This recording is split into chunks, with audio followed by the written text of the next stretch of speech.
Hello दोस्तों, the audio library में आपका बहुत बहुत स्वागत है। क्या आप सोच सकते हैं कि एक औरत को सिर्फ इसलिए पत्थर और गोबर मारा जाए क्योंकि वो लड़कियों को पढ़ाना चाहती थी? एक ऐसी औरत जो स्कूल जाते वक्त अपने बैग में एक एक्स्ट्रा साड़ी लेकर चलती थी ताकि कीचड़ से सनी हुई साड़ी को बदलकर वो बच्चों को पढ़ा सके। वो औरत कोई और नहीं बल्कि आधुनिक भारत की पहली महिला शिक्षिका और समाज सुधारक सावित्रीबाई फुले थी। आज के इस वीडियो में हम जी.ए. उगले की लिखी किताब के जरिए सावित्रीबाई फुले के उस संघर्षमयी जीवन को करीब से देखेंगे जिसने भारत में महिला शिक्षा की नींव रखी। एक ऐसी कहानी जो आपको बताएगी कि बदलाव लाने की कीमत क्या होती है। तो चलिए शुरू करते हैं।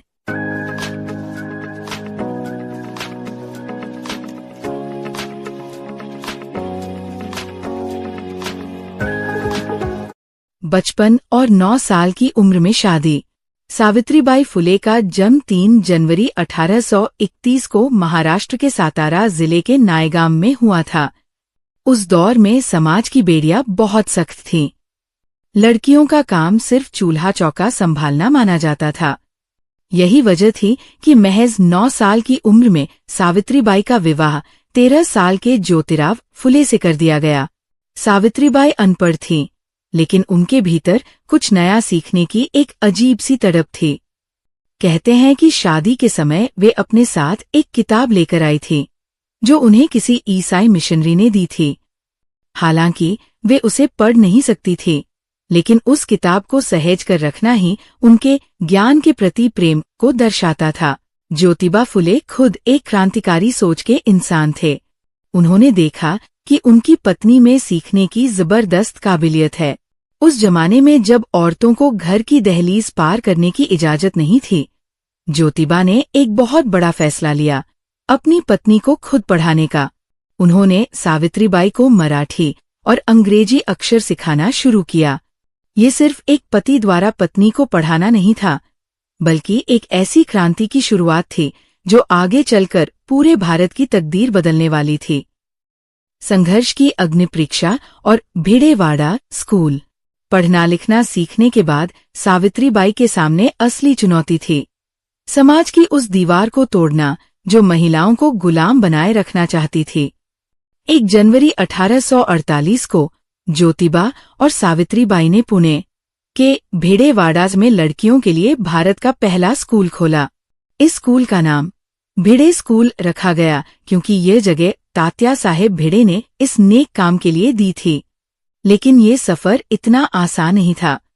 जब सावित्रीबाई भिड़ेवाड़ा में शिक्षा देने के लिए घर से निकलती तो रूढ़िवादी लोग उन पर कीचड़ और गोबर फेंकते।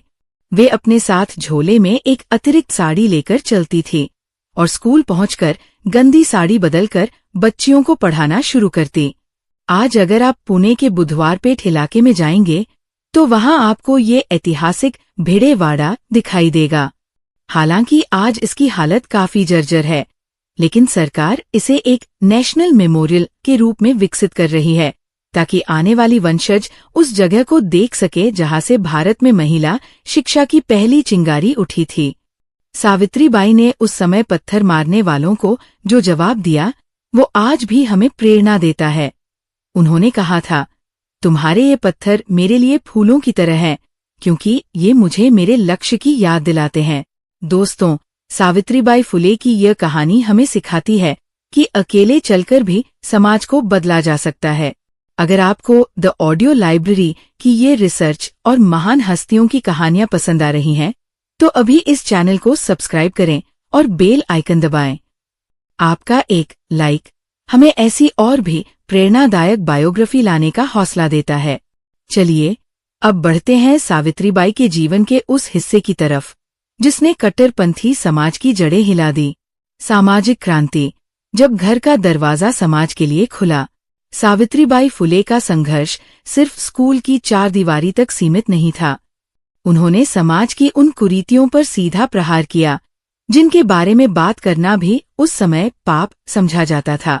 उस दौर में विधवाओं की स्थिति रूह कपा देने वाली थी। पति की मृत्यु के बाद औरतों का मुंडन कर दिया जाता था ताकि वे बदशक्ल दिखें। सावित्रीबाई को ये अमानवीय लगता था। उन्होंने इसके खिलाफ एक अनोखा और ऐतिहासिक कदम उठाया। उन्होंने पुणे के नाइयों को इकट्ठा किया और उनकी हड़ताल करवाई।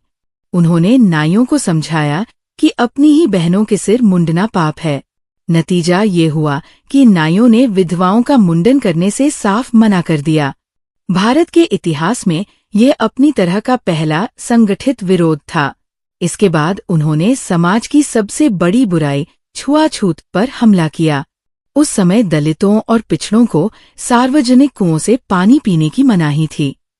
तपती गर्मी में भी उन्हें पानी के लिए दूसरों की दया पर निर्भर रहना पड़ता था।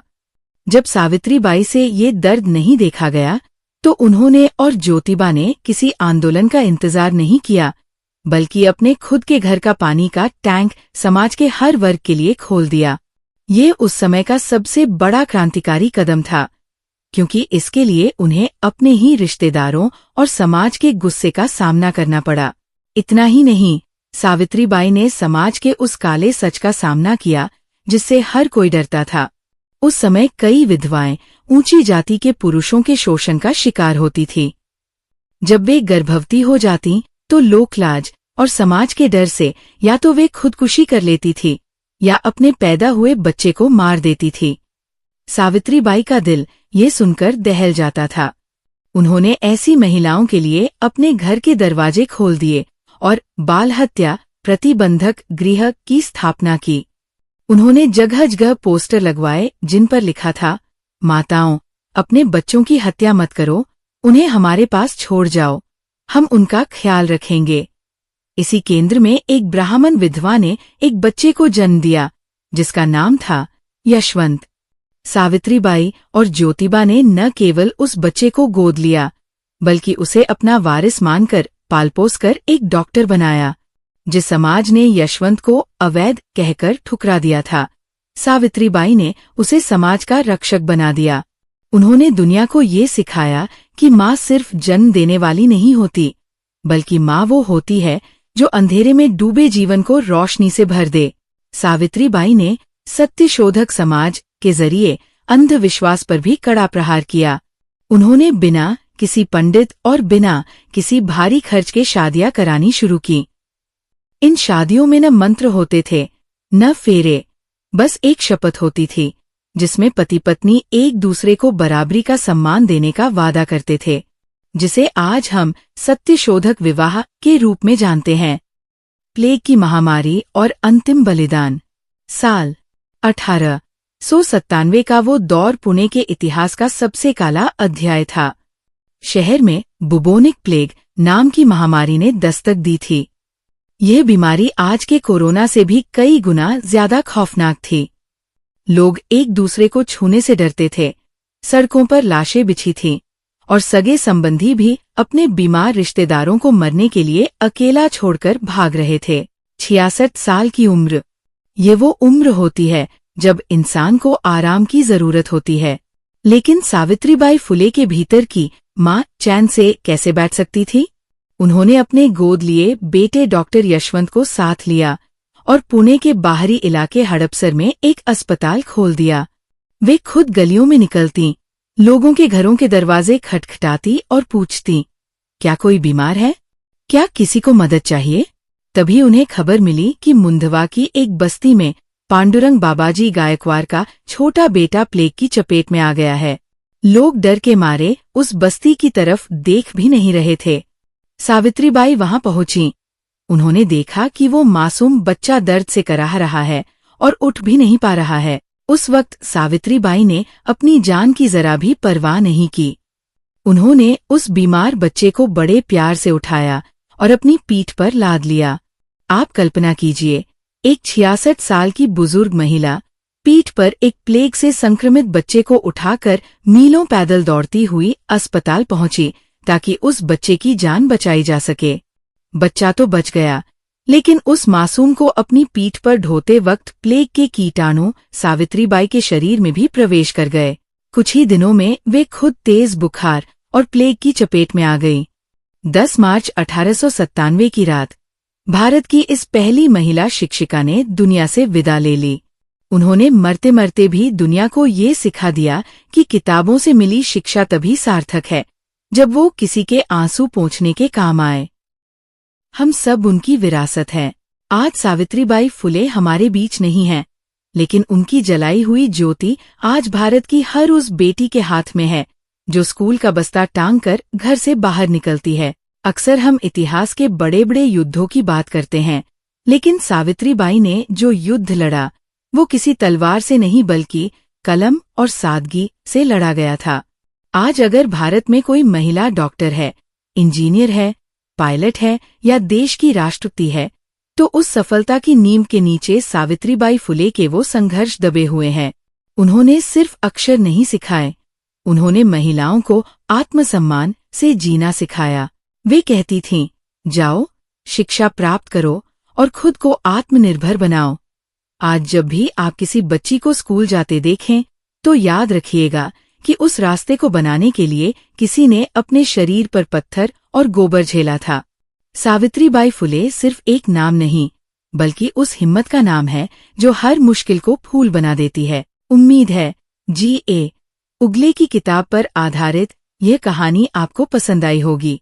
अगर आप सावित्रीबाई फुले के संघर्षों को सलाम करते हैं, तो कमेंट्स में नमन जरूर लिखें और इस वीडियो को हर उस इंसान तक पहुंचाएं जो शिक्षा की ताकत में विश्वास रखता है। द ऑडियो लाइब्रेरी से जुड़ने के लिए आपका धन्यवाद।